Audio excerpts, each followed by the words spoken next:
In this video, we're taking a look at what photographers can learn from Stephen King's own writing.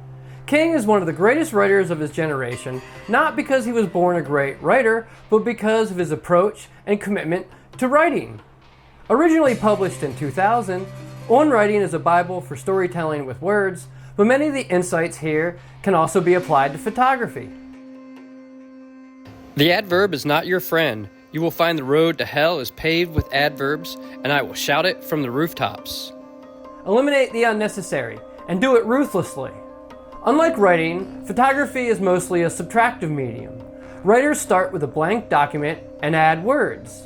Unless you're a photographer in a studio, you start with a 360-degree scene and eliminate most of it. Framing of a photograph should be done with the same goal that King writes about. Only include elements that add to the composition or advance the story. Be intentional.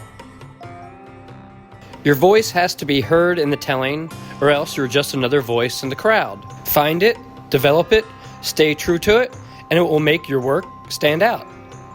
What King refers to as voice, photographers call style. A photographer's style has the power to elevate a story, connect with an audience, and distinguish the photographer. Style doesn't come overnight or without effort. Style comes from practice, repetition, exploration, and failure. Amateurs sit and wait for inspiration.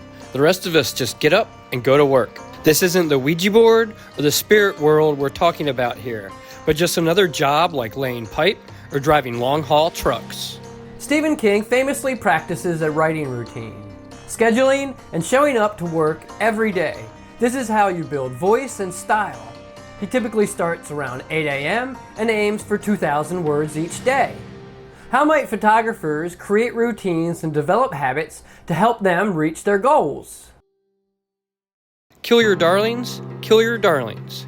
Even when it breaks your egocentric little scribbler's heart, kill your darlings. I think William Faulkner said that, and he was right. I'm not sure he said it exactly that way, but that's the gist. As photographers, we get attached to some photos. It might be because of the amount of effort that went into making them, nostalgia, or personal interest in the subject. When it comes time to deliver, keep these for yourself. In an age of photo dumps, one of the easiest ways to stand out as a photographer is to publish less photos. Kill your darlings. Edit tighter. The conundrum here, being able to objectively identify the best photos for any given task, is a skill that is developed over time.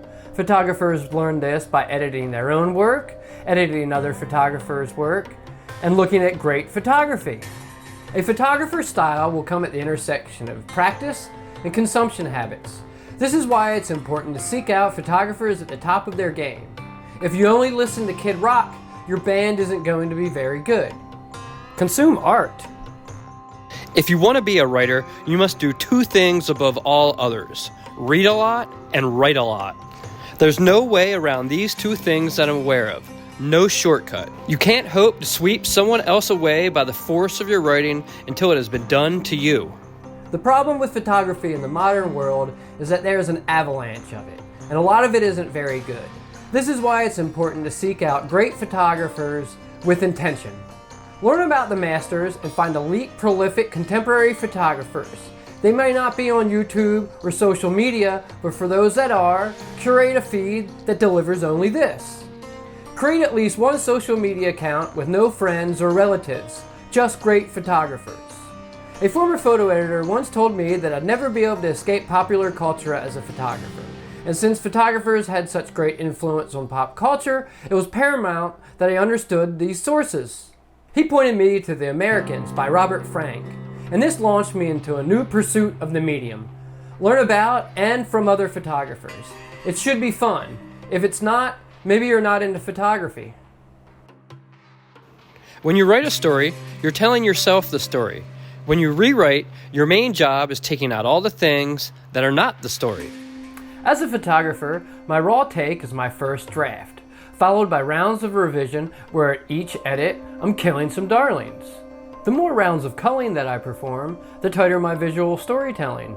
This is how we reach simplicity and focus. This process might also involve revisiting the story to make more photographs, but most of the time, the power comes from elimination. The power of still photography rests in its ability to tell a story with one frame.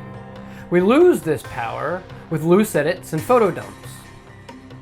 The most important thing is that you must write what you know and be honest about it. Write what is in your heart. Photograph things that interest you and photograph things that you know about. You're an expert in the subject and have evidence of continued motivation for pursuit. I think my photos are better when I'm familiar with the subject. You don't know what you don't know. Part of the journey as an artist is finding a path that holds your attention, because that's how you stay motivated. The scariest moment is always just before you start. After that, things can only get better. This is the dilemma we all face when attempting something challenging or important. I've been a photojournalist for more than 25 years, working with the biggest names in the publishing world, and I still experience self-doubt. Although now it's mainly limited to the time just before embarking on a photography endeavor. Once I get the gears moving, confidence builds, and it's typically downhill from here. I've experienced the same thing with running, making videos like this, and anything challenging or creative.